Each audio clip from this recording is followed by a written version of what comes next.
चलो, तो आज फिर हम लोग पढ़ेंगे 5.3 एनसीईआरटी बुक क्लास 10। तो आज क्वेश्चन नंबर हम लोग पढ़ेंगे 8 नंबर, क्योंकि कल हम लोग 7 तक क्लियर कर चुके हैं। चलिए, तो आज 8 नंबर है।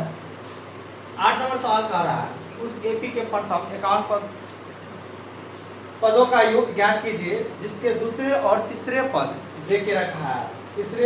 दूसरा है 14 और तीसरा जो दिया है वो 18। ठीक है, तो क्या बोला है कि प्रथम 51 पदों का योग, 51 जो है ये हमारा n का मान क्या है। चलिए हल देके लिखते हैं। तो प्रथम पदों का योग निकालने वाला मतलब एस एन, मतलब एस 51 निकालने बोला है। ठीक है, एस 51 बोलने बोला। अब देखो यहाँ पे क्या है, एस एन, एन के जगह पे हमने लिया है 51, जो प्रथम पद है 51, यहाँ पे लिख देते हैं। एन का मान है दे के रखा है प्रश्न से 51 लिया। ठीक है, अब योग तो निकालने बोला। अब उसके बाद इधर आगे क्या बोला, जिसके दूसरे और तीसरे पद, मतलब दूसरा A2 जो है दे के रखा है 14। ठीक है, और तीसरे पद मतलब A3 जो है दे के रखा है 18। अब अगर हम इसको लिखेंगे A2 को, तो A प्लस और D लिखेंगे। क्या लिखेंगे, A प्लस D बराबर का 14, समीकरण 1 हो जाएगा। अगर हम इसको A3 को लिखेंगे A प्लस का 2D बराबर का 18, समीकरण 2 हो गया। तो ये दो समीकरण आपको मिल गया। ठीक है, चलिए तब आगे हम करते हैं, दोनों समीकरण को हल करेंगे। समीकरण 1 व समीकरण 2 से, 1 व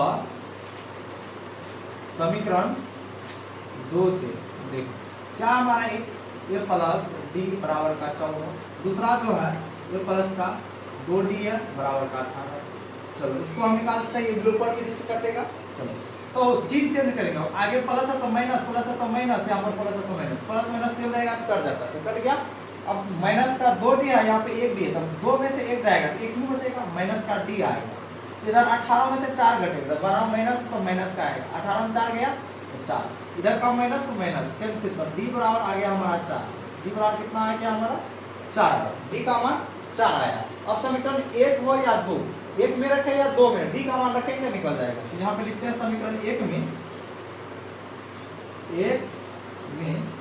D का मान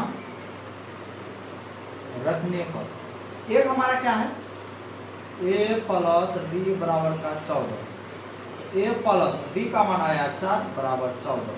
तो A बराबर 4 जो है प्लस का, उस पर जाके माइनस करेगा तो 14 में से 4 जाएगा, तो A का मान हमारा 10 आ जाएगा। A का मान कितना आ जाएगा, 10 आ गया। तो अब हमको निकालना है पदों का योग। योग मतलब होता है SN, मतलब S 51, SN लिखो या S 51 लिखो, क्योंकि n के जगह SN, n के जगह 51 लिखेंगे।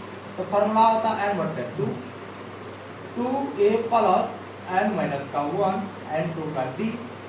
ठीक है, बड़ी ब्रैकेट से बात ये होता है। चलिए n का मान कितना दे के रखा, 51, 51 बटे 2 हो गया 2। A का मान आया यहाँ पे 10 देंगे, प्लस n का मान 51 है, माइनस का 1, और D का मान जो है कितना आया था, 4 आया था। D का मान यहाँ पे 4 आया था, तो यहाँ पे 4 लिखेंगे। 51 तो कटेगा नहीं, ठीक है, तो इसको रहने देते हैं फिलहाल। 51 बटे 2 गुना जो करेगा तो 10 से 2 गुना करेगा 20, और प्लस 51 में से 1 जाएगा 50, अब 50 से 4 गुना करेगा तो आ जाएगा 200। कितना आ जाएगा, 200, 5 चौक 20, 200 आ जाएगा। 51 बट्टे का 2, ब्रैकेट हटेगा गुना हो जाएगा, 200 और 20 जोड़ेंगे तो 220। अब अगर इसको हम कटाएंगे तो 2 कम 2, 2 कम 2 0, 110 बार 51 गुना 110 हो जाएगा, यानी कि S 51 जो हमारा आ जाएगा। इतना से अगर इतना हम गुना करेंगे, 51 गुना 0 करेंगे तो 0, 51 गुना 1 करेंगे तो 51 के 1 हासिल 5, 51 गुना 1 के 51, 51 5 56। तो SN जो हमारा कितना आ गया है, SN 56 10 आ गया। कितना आया हमारा 56 10। तो ये बनकर तैयार हो गया, ऐसे ही बनेगा।